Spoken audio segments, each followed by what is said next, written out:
그럼 본격적으로 사업계획서를 어떻게 하면 체계적으로 쓸 수 있는지에 대해서 알아보도록 하겠습니다. 일반적인 사업계획서 목차는 다음과 같습니다. 창업개요, 기업개요, 시장환경 분석, 창업 아이템, 마케팅 전략, 사업 운영계획, 재무계획, 위기요인 극복 방안 순으로 사업계획서의 목차가 정해지게 됩니다. 그러나 사업에 따라서 혹은 용도에 따라서 이런 목차들은 변경될 수도 있습니다. 그러나 일반적인 사업계획서 목차는 이와 같기 때문에 사업계획서 목차를 숙지하시면 사업계획서 쓰시는 데 도움이 많이 될 겁니다. 그러면 각 목차별로 어떻게 작성해야 하는지 하나씩 알아보도록 하겠습니다. 첫 번째, 창업개요입니다. 창업개요에는 어떤 것들을 작성해야 될까요? 창업개요에는 사업에 대한 전반적인 내용을 기술합니다. 그래서 창업 아이템에 대한 간단한 개념과 특징들을 설명하고 창업을 하게 된 배경 정보 및 동기를 제시하는 데 목적이 있습니다. 그리고 창업 동기는 개인의 스토리, 그리고 주변의 관찰, 기술 트렌드의 변화, 벤치마킹 등 다양하게 작성하는 것을 권해드립니다. 이러한 것들을 작성하실 때에는 항상 고객의 니즈를 중심으로 작성하는 것이 중요합니다. 창업 동기의 예를 한번 살펴보면 창업 동기에는 다양한 것들이 있겠죠. 예를 들어서 아이를 키우다가 불편한 점을 발견했는데 불편한 점을 해소하기 위해 창업 아이템을 개발했고 창업하게 되었다. 아니면 애완동물에게 필요한 제품이 국내에는 없는 거예요. 외국 제품이 비싸서 제가 만들기로 했어요. 아니면 1인 가구가 계속 늘어나기 때문에 1인 가구를 위한 소분식품을 스마트폰을 활용해서 배달하는 서비스를 제공하고 싶어요. 이렇게 다양하게 창업 동기를 작성하되 소비자의 니즈를 중심으로 작성하는 것이 중요하다는 겁니다. 그러면 제품이나 서비스의 개요는 어떻게 작성할까요? 사업 및 제품의 서비스의 핵심 내용을 특징, 장점, 차별화 위주로 약수를 하되 한 줄만 읽어도 사업계획서를 읽는 사람이 어떤 사업인지를 이해할 수 있도록 작성하는 것이 중요합니다.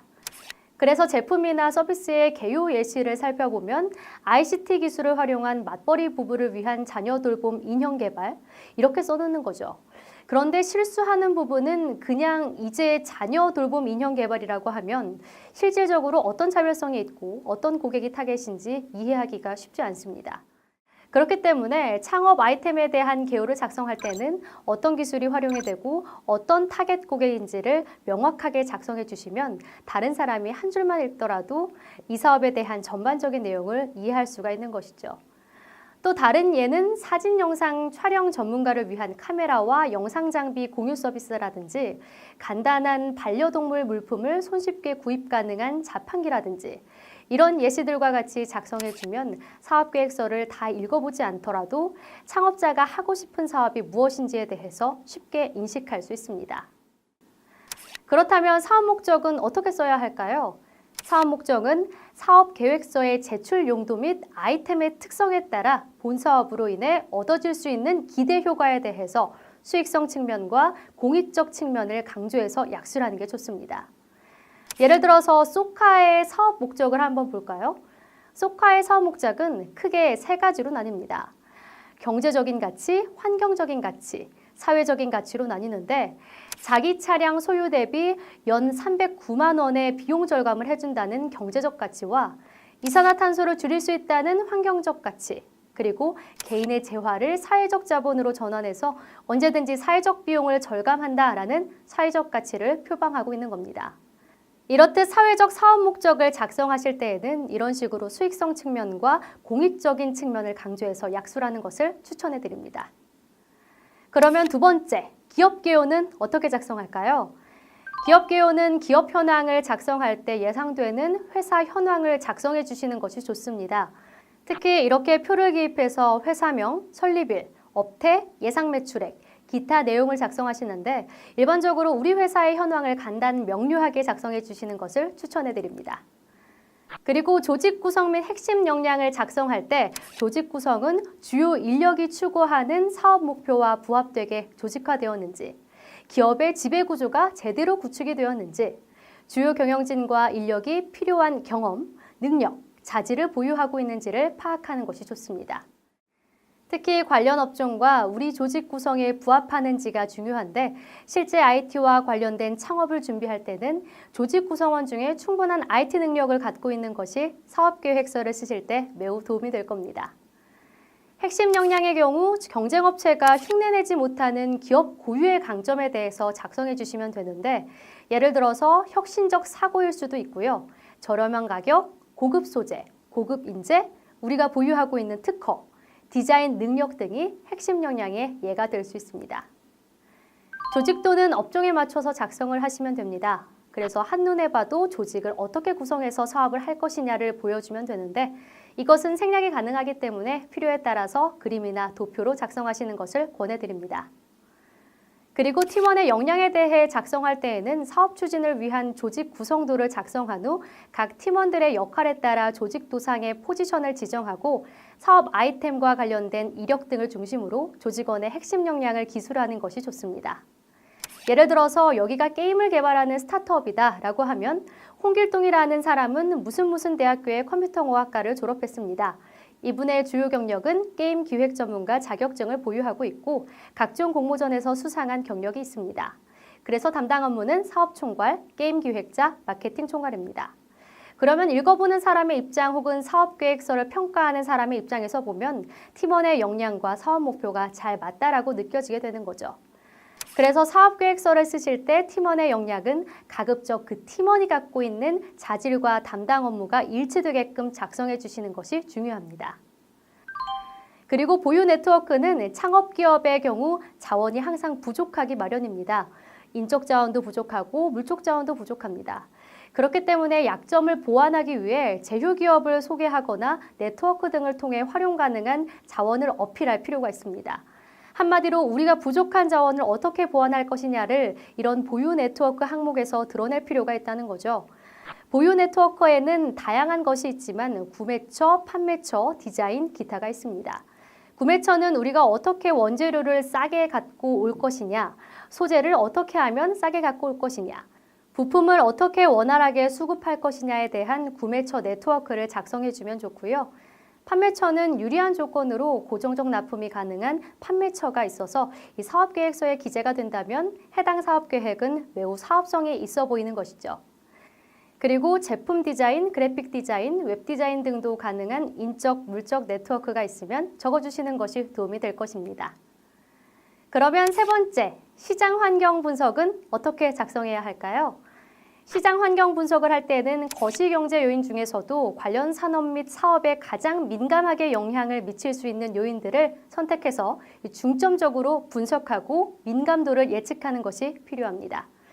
특히 거시경제 요인 중에 환율 변동이라든지 국제유가 변동이라든지 무역 대상국의 정치적 상황이라든지 경제적 상황 등은 수시로 변하기 때문에 사업계획서를 작성할 때에는 이러한 시장 변화가 우리 사업에 얼마나 영향을 미치는지에 대해서 조사를 하고 그것에 대해서 사업계획서에 드러내는 것이 매우 중요합니다. 그렇기 때문에 환율 변동의 경우 우리가 수입하는 자재가 있다면 원자재 가격이 상승할 것이고 그에 따라 수입 상품 원가가 늘어날 것이고 그래서 채산성에 문제가 생기겠죠.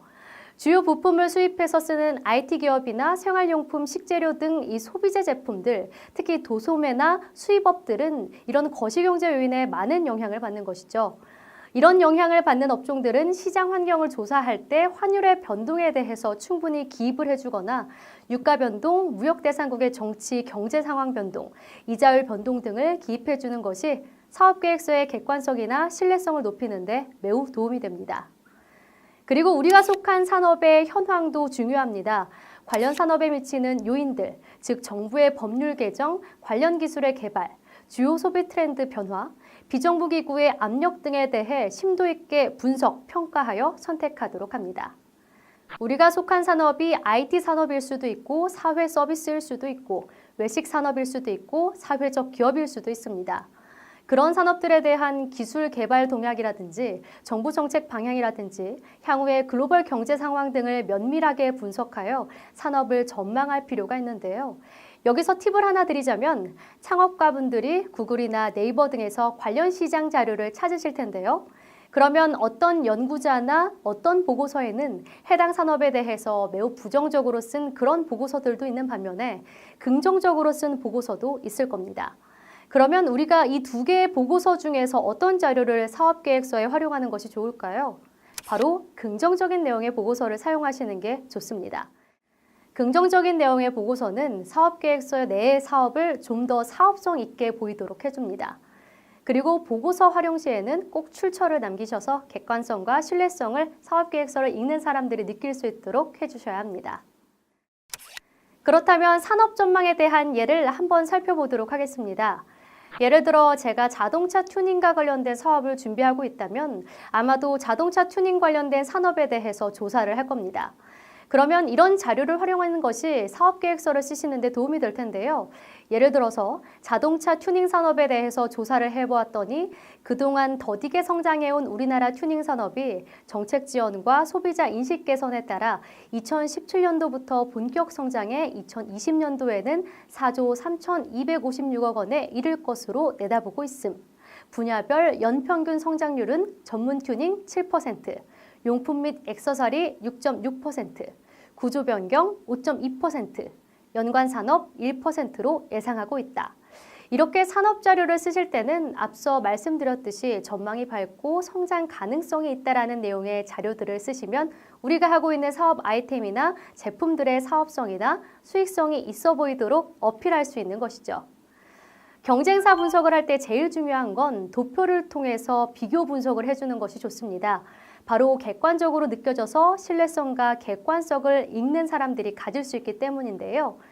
맛집 추천 O2O 플랫폼을 개발하는 개발 스타트업이라고 하면 우리나라에 맛집 추천을 해주는 O2O 플랫폼이 조사를 해보았더니 두 개가 있다.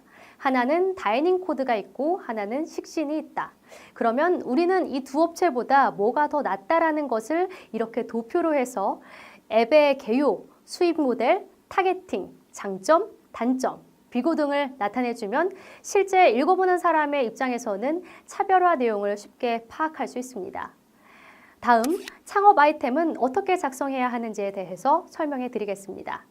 창업 아이템은 창업하고자 하는 제품과 서비스에 대한 내용을 작성하는 항목으로 제품과 서비스의 개념, 사용하는 기술 등을 중심으로 상세 정보를 제공하는 데 목적이 있습니다. 고객에게 어떤 가치를 제공하고 경쟁업체와 비교했을 때 어떤 차별화된 기술과 독창성을 가지고 있는지를 중심으로 작성하는 것이 중요합니다. 그래서 창업 아이템 항목에서는 제품과 서비스의 개요, 용도 및 특성, 차별화 요인, 독창성 등을 기술해야 합니다. 창업 아이템의 개요와 구성에서는 고객에게 제공하고자 하는 우리의 제품과 서비스는 과연 무엇인가? 제품과 서비스가 어떻게 구성되어 있는가를 작성해야 하고요. 용도 및 특성에서는 제품과 서비스가 어떤 기능을 가지고 있는가, 어떤 영역에서 어떻게 활용될 수 있는가를 작성해야 합니다. 우리 제품과 서비스가 갖고 있는 장점은 무엇이고 단점은 무엇이고 이 단점을 어떻게 극복할 것인가를 작성하고 차별화 기술에서는 경쟁업체와 비교했을 때 우리만의 차별화 기술이 무엇인지에 대해서 작성을 해주시면 됩니다. 예를 들어서 촬영 장비 공유 O2O 서비스를 개발하는 스타트업이라는 가정하에 서비스 구동에 대한 구조를 이렇게 간략하게 그림으로 표시해주면 읽는 사람 입장에서는 어떤 서비스인지 한눈에 파악하기 쉽습니다. 그래서 앱을 이용하는 소유자와 공급자 사이에 어떤 프로세스로 서비스가 구동되는지 그림으로 표시를 해준다면 실제 장황하게 글을 쓰는 것보다 큰 효과를 보실 수 있습니다. 점포 창업을 준비하는 소상공인분들도 마찬가지입니다. 실제로 최종 제품의 시스템 구조도라든지 구조, 외관, 서비스 흐름도 등을 그림이나 사진, 도형 등으로 표현하거나 약술하는 것이 중요합니다. 특히 이런 식으로 표현해줘야 읽는 사람 입장에서는 쉽게 그리고 빠르게 사업이나 창업 아이템을 이해할 수가 있습니다. 그리고 제품과 서비스는 그 외형적인 모습이나 기능보다는 경쟁자와 차별되게 소비자나 고객들에게 제공되는 혜택을 중심으로 작성하는 것이 중요합니다. 제품과 서비스가 어떠한 고객 가치를 창출하는지에 대해서 분명한 설명이 있어야 합니다. 예를 들어 산업재 중에 기계 설비를 제작한다고 하면 어떤 차별화된 고객 가치를 줄 것이냐를 생각해 보았을 때 해당 제품이 시간을 단축한다는 것인지 아니면 이전 기술보다 향상되거나 추가적인 기능을 제공한다는 것인지에 대해서 상세히 적을 필요가 있습니다. 그리고 화물 운송 차량을 예로 들면 경쟁업체와 비교해서 연비가 얼마나 뛰어난지 향상된 추가적인 기능이 무엇인지 적어주는 것이 좋습니다. 소비재 같은 경우에도 패션 제품 같은 경우에는 어떤 감성적인 만족을 느끼게 해주는지에 대해서도 경쟁업체와 비교해서 작성해주면 되고요. 유통업도 마찬가지입니다. 백화점과 쇼핑몰 같은 경우에도 감성적 만족, 라이프 스타일, 편의성을 작성하실 때 경쟁업체보다 어떤 점이 우리가 더 차별화되는지를 중점적으로 이러한 요인들을 작성해 주시면 굉장히 충분하게 차별화가 있다고 작성이 되는 거죠. 그러면 다음은 마케팅 전략입니다. 마케팅 전략은 어떻게 작성하는 것이 효과적일까요? 마케팅 전략은 설명에 앞서서 작성 순서를 먼저 알려드리는 것이 좋을 것 같습니다. 마케팅 전략을 작성할 때는 가장 먼저 SWOT 분석이라는 것이 들어가야 합니다. SWOT 분석이 들어간 다음에는 STP 분석이 들어가야 합니다. STP 분석이 들어가고 난 다음에는 세부적인 마케팅 믹스 전략, 포피 전략이 들어가야 합니다. 마케팅 전략에 대한 사업계획서를 작성하실 때에는 이 순서대로 작성하시는 것이 읽어보는 사람 입장에서 마케팅 전략이 체계적으로 되어 있다라고 느낄 수 있습니다. 그리고 우리 기업 입장에서도 이렇게 마케팅 전략을 수립해야 제대로 마케팅 전략이 수립되었다라고 할 수 있는 겁니다. 그러면 아까 제가 이야기한 것 중에 가장 첫 번째인 SWOT 분석에 대해서도 말씀드리겠습니다. SWOT 분석이란 내부 환경을 분석해서 강점과 약점을 발견하고 외부 환경을 분석해서 기회와 위협을 찾아내 이를 토대로 강점은 살리고 약점은 죽이고 기회는 활용하고 위험은 억제하는 마케팅 전략 수립 방법입니다. 그래서 우리가 앞에 했던 기업에 대한 분석과 외부 시장 조사를 조합해서 전략들을 도출해내는 것을 SWOT 분석이라고 하고 분석된 내용에 따라서 SO 전략, ST 전략, WO 전략, WT 전략으로 구분합니다. SO 전략은 강점을 사용해서 기회를 포착하거나 기회를 포착하기 위해서 강점을 사용하는 전략을 의미하고 ST 전략은 강점을 사용해서 위협을 피하거나 위협을 피하기 위해서 강점을 사용하는 전략을 의미합니다. WO 전략은 약점을 보완해서 기회를 포착하거나 기회를 포착하기 위해서 약점을 보완하는 전략이고 WT 전략은 약점을 보완해서 위협을 피하거나 위협을 피하기 위해서 약점을 보완하는 전략을 의미합니다. 그렇기 때문에 SWOT 분석을 작성할 때는 다음과 같이 표로 작성해 주시는 것을 추천합니다. 그래서 기업 내부의 강점과 약점을 간략하게 작성해 주시고 외부의 기회 요인과 위험 요인을 간단하게 작성해서 그 사이에 SO 전략, ST 전략, WO 전략, WT 전략을 나열해 주시면 한 장의 SWOT 분석서가 완성되는 겁니다. 반드시 이렇게 표를 활용해서 SWOT 분석 내용을 작성하시기 바랍니다. 다음은 STP 전략입니다. STP 전략이란 S, 시장 세분화, 즉 세그멘테이션, 타겟팅, 포지셔닝으로 구분된 전략으로 시장 세분화란 가장 적합한 속성에 따라 전체 시장을 작은 시장별로 구분하는 과정을 의미합니다. 그리고 그 다음 과정인 타겟팅은 구분된 시장 가운데서 가장 매력적이며 기업의 핵심 역량을 발휘하기 좋은 영역을 선택하는 과정을 말합니다. 타겟팅 시장에서 포지셔닝이란 자신의 제품이나 서비스를 타 경쟁사와 차별화되도록 소비자 또는 고객에게 고유한 이미지를 각인시키는 과정을 포지셔닝이라고 합니다. 그렇다면 이것을 사업계획서에 어떻게 작성을 해야 할까요? 시장 세분화의 경우 제품이나 서비스의 사용자를 고려해서 디테일한 세분화가 필요합니다. 우리가 가장 사업계획서에서 많이 쓰는 기준에는 인구 통계학적인 변수가 있습니다. 우리가 타겟으로 연령이라든지 성별이라든지 지역이라든지 소득 수준을 가지고 구분해내는 것을 인구 통계학적인 변수라고 하는데 최근 들어서는 인구 통계학적인 변수 외에 심리적인 변수나 사용 상황 변수 아니면 구매 행동의 변수와 같은 다양한 변수들을 함께 적용해서 시장 세분화하는 것이 좀 더 체계화된 시장 세분화의 방법이라고 볼 수 있습니다. 예를 들어서 화장품을 만든다라고 하면 단순히 40, 50대를 위한 화장품이 아니고 소득 수준과 어떤 상황 설정 그리고 고급 화장품을 선호하는 선호도에 따른 체계화된 시장 세분화를 통해서 시장을 분석하는 것이 필요합니다. 그래서 사업계획서를 작성하실 때에는 한 가지 기준에 의해서만 작성하지 마시고 여러 가지 기준을 조합해서 시장 세분화하시는 것을 추천드립니다.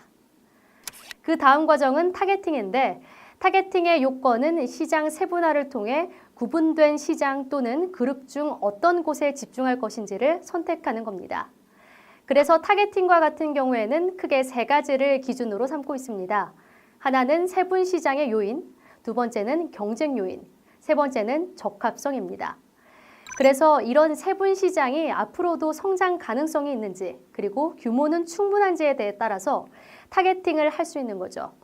우리나라에서는 이미 한물간 아이템이지만 중국이나 동남아에서는 새롭게 뜨는 아이템이면 중국이나 동남아 시장이 우리의 타겟팅이 되는 거고, 그건 타겟팅 시장에서 우리가 세분화한 고객들이 우리의 고객이 되는 거겠죠.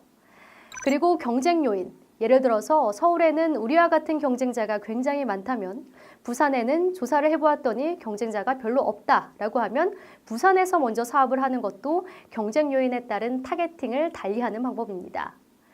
적합성은 기업의 목표와 기업이 보유하고 있는 자원을 고려해서 타겟팅을 하는 겁니다. 이렇게 여러 가지 요인을 조합해서 적절한 타겟팅 시장을 발굴해내는 것이 사업계획서의 타겟팅 내용의 작성 방법입니다. 세 번째, 포지셔닝이란 고객에게 인식되고자 하는 이상향으로 기업의 제품과 이미지가 인식되도록 마케팅 믹스를 활용하는 마케팅 과정을 의미합니다. 포지셔닝의 기준에는 속성 유익에 의한 포지셔닝도 있고 사용 상황, 제품 사용자, 경쟁, 틈새 시장, 제품군에 의한 포지셔닝 등이 있습니다. 제일 유명한 것은 사용 상황에 대한 포지셔닝을 한다고 했을 때 숙취 해소에 좋은 땡땡 음료, 피로 회복에 좋은 어떤 음료, 피부 미용에 좋은 어떤 화장품처럼 적절한 사용 상황을 묘사하거나 제시할 수도 있고요. 경쟁업체, 예를 들어서 갤럭시와 아이폰이라고 하면 아이폰보다 나은 것을 우리가 어필을 해서 그런 장점들로 포지셔닝하는 전략을 구사할 수도 있습니다. 우리 기업이 경쟁업체와 다르게 고객에게 어떻게 인식이 되고자 하는 그런 내용들을 작성해 주시는 것이 포지셔닝이기 때문에 이 기준들을 염두에 두고 작성해 주시는 것이 좋을 것 같습니다. 그렇다면 STP 사업계획서 작성 사례를 한번 알아보도록 하겠습니다. ICT 기술을 활용한 자녀 돌봄 인형인 보코라고 하는 것을 개발하는 스타트업이 있다고 가정해 보겠습니다. 이 보코의 기능은 어머니가 스마트폰으로 음성을 전달하면 이 인형에서 어머니의 음성을 들을 수 있는 그런 기능을 가진 인형입니다. 이 제품을 판매하고자 할 때 우리가 사업계획서의 STP 전략을 어떻게 작성할 수 있을까요? 시장 세분화의 기준은 크게 세 가지로 나눠보았습니다. 인구 통계학적인 분류, 심리적인 분류, 경제적인 분류로 나눠서 작성을 했는데 3세에서 6세 사이에 자녀를 둔 30대에서 40대 맞벌이 부부로 인구 통계학적인 분류를 했고 심리적인 분류로는 육아 관련 제품에 끊임없이 투자를 아끼지 않으며 새로운 체험과 경험을 좋아하며 스마트 기기를 다루는데 능숙한 고객, 그리고 재테크 적금 등 경제활동에 관심이 많고 포인트나 쿠폰 소셜 커머스 등 합리적인 소비를 하는 대상으로 우리의 시장을 세분화했습니다.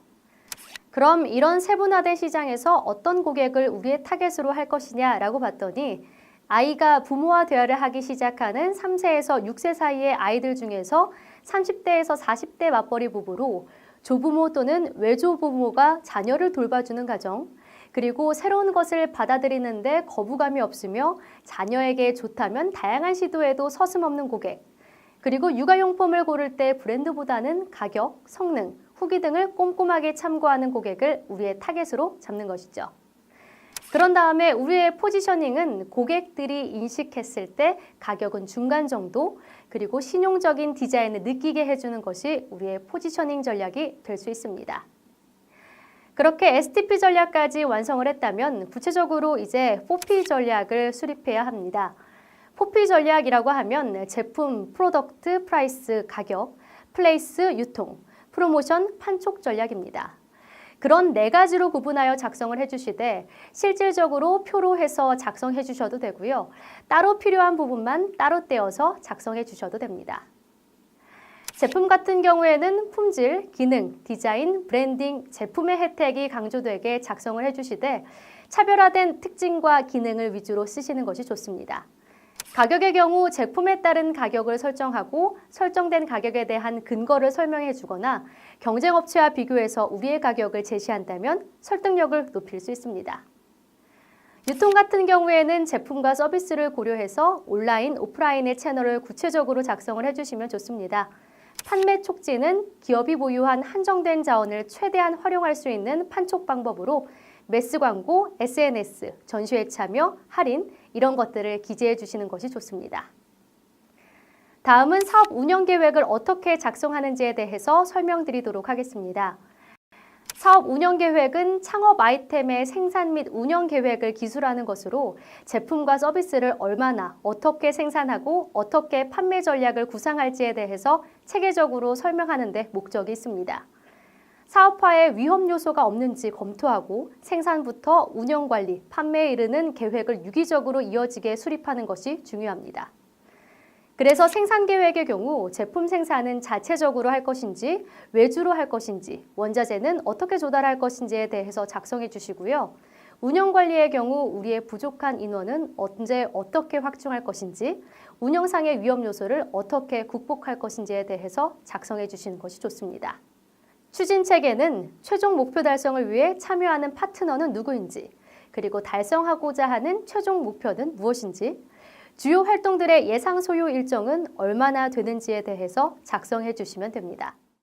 일반적으로 단계별 추진 계획의 경우 조직 및 인력 채용 계획은 향후에 사업 전개에 필요한 인원 채용 계획을 작성하시되 다음과 같이 단계별로 작성하시면 좋습니다.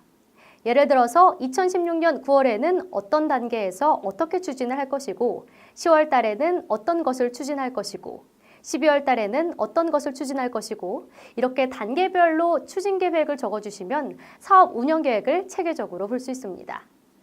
두 번째로는 각 시점별 목표를 고려해서 사업 추진을 위한 1개년간 세부 액션 플랜을 작성해 보는 것입니다. 가능한 태스크별로 세분화하는 것이 중요하고 가독성을 높이고 체계적으로 보일 수 있도록 간트 차트를 이용하는 것이 효과적입니다. 다음으로 재무계획은 어떻게 작성하는지에 대해서 설명드리도록 하겠습니다. 재무계획은 창업을 위해 필요한 자금에 관한 내용을 기술하는 것으로서 필요한 자금이 얼마인지, 어떻게 조달할 것인지, 언제 얼마만큼의 금액을 상환해야 할지에 대한 정보를 제공하는 데 목적이 있습니다. 그래서 소요자금 분석이라든지 자금 조달 계획, 상환 계획, 예상 손익 등을 중심으로 기술하는 겁니다. 창업 소요자금은 기업에 필요한 시설을 구매하기 위해서는 얼마의 자금이 필요한지, 기업을 운영하기 위해서는 얼마의 자금이 필요한지에 대해서 작성하는 것입니다.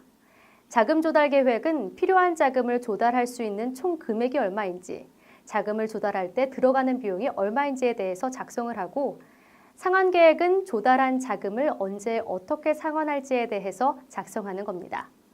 예상 손익은 현재 손익분기점을 달성할 것인지 예상되는 매출액과 순이익은 얼마인지에 대해서 객관적으로 작성하는 겁니다. 소요자금 계획을 작성할 때에는 초기 사업 투자자금에 대한 세부 내용 및 조달 방법을 제시하되 다음과 같이 테이블을 사용하는 것이 효과적입니다. 다음의 예시에는 점포 창업을 준비하는 분이 소요자금 계획에 대해서 작성을 한 것이고 실제 스타트업이나 제조업을 준비하시는 분들은 시설자금과 운전자금을 구분해서 작성하는 것이 효율적이라고 할 수 있습니다. 시설자금이라고 하면 부동산, 설비, 이런 보증금에 대한 것들을 시설자금이라고 하고요. 운전자금이라고 하는 것은 인건비, 마케팅비, 재료비 등을 의미합니다. 그렇게 해서 구별해서 작성해 주시면 소요자금 계획이 매우 체계적으로 보일 수 있습니다. 자금 조달 계획 같은 경우에는 소요되는 자금을 어떻게 우리가 조달할 것인가에 대한 계획을 작성하는 겁니다. 다음과 같이 조달 방법도 표를 이용해서 작성해 주시면 됩니다.